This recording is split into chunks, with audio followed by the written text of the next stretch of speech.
Muito bem, pessoal, vamos a mais um vídeo. Quem fala com vocês aqui é o Luciano Chambinho, do cursinho Pré-Métodos.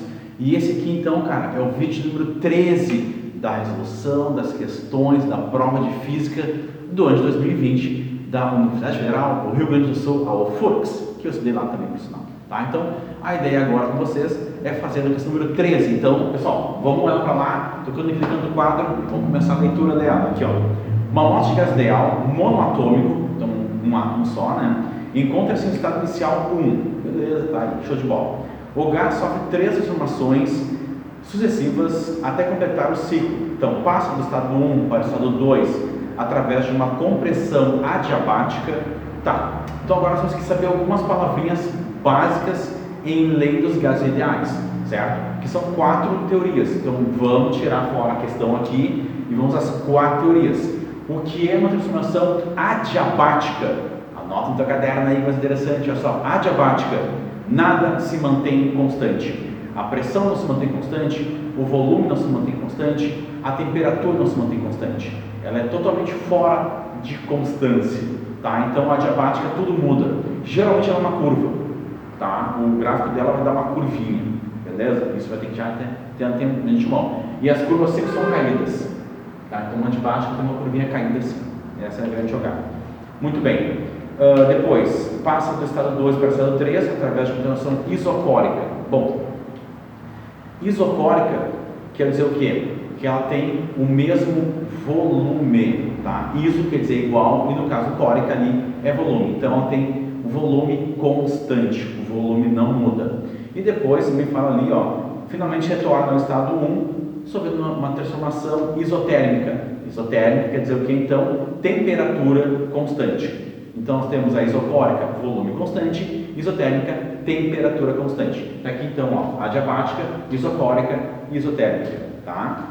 Ainda temos ainda mais a isobárica, que não está aqui para vocês, certo? E na isobárica tu tem pressão constante. Então tem 4 relações. A adiabática, né, nada fica constante. Nós temos ali no caso a isocórica com volume constante, ou isovolumétrica, também tem. Temos aqui a isotérmica, no caso, temperatura constante, e a isobárica, pressão constante. Então essas são as 6 relações clássicas para a gente entender. Agora nós temos que passar a ver os gráficos. Então estou botando aqui, tirando fora tudo isso e vendo os gráficos. A primeira transformação que ele pede é a adiabática. Ele ainda pediu uma compressão adiabática. Para ser uma compressão adiabática, tu tem que diminuir o volume. Então, digamos que tem um gráfico aqui, beleza? Aqui um gráfico.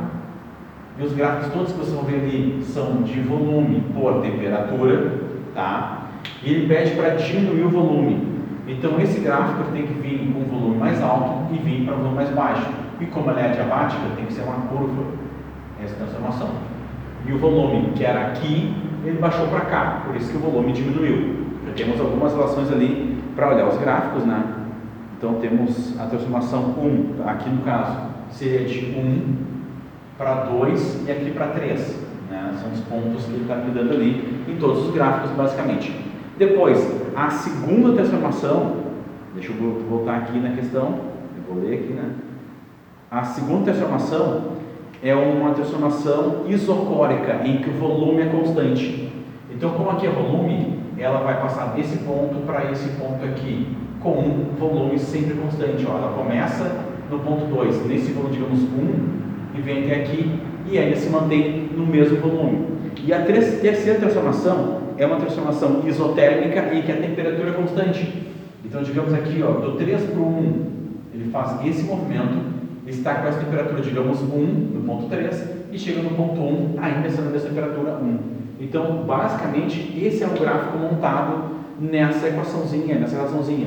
A primeira é isobárica, em que é uma curva, nada se mantém constante. Depois, ela é isocórica, em que o volume é constante. Depois, isotérmica, porque a temperatura é constante. Alguém vai perguntar assim, então agora sai ali os gráficos, né, para vir para cá conversar com vocês. Alguém vai perguntar, situação, mas como é que eu vou ver aqui que meu volume é constante? Como é que eu vou ver aqui que a minha temperatura é constante? Se a gente for analisar, olha só, eu começo no ponto 2 com uma temperatura, quanto aqui a temperatura 3, eu chutei valores, tá? Só para a gente ter uma ideia. No ponto 2, a temperatura é 3, o volume é 1.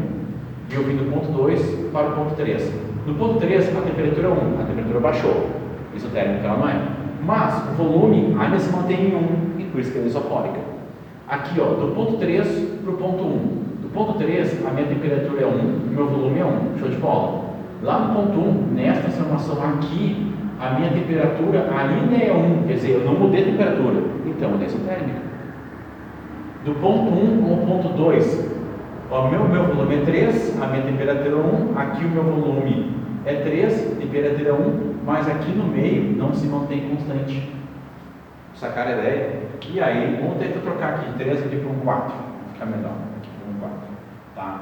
Então, aqui nesse caso, para nós, na adiabática nada se mantém constante, na isocórica o volume se mantém constante, e na isotérmica a temperatura se mantém constante. E aí podemos lá marcar lindamente a questão de letra C de champinho, certo, pessoal? Está o gráfico de vocês lá, C de champinho, e está feito mais uma questão de física da prova da URGS 2020. Se for analisar, essa questão aqui não tem cálculo nenhum, ela é teoria pura, e sabendo os gráficos de termofísica ali, termodinâmica, cara, é muito fácil. Gostou do vídeo? Né? Dá um like, compartilha, né? Se inscreve no canal e vem com a gente estudar, cara. Caso você queira estudar presencialmente, vem aqui Cachoeirinha, cursinho Metas, professor Xambim, vem comigo, é isso aí, um abraço.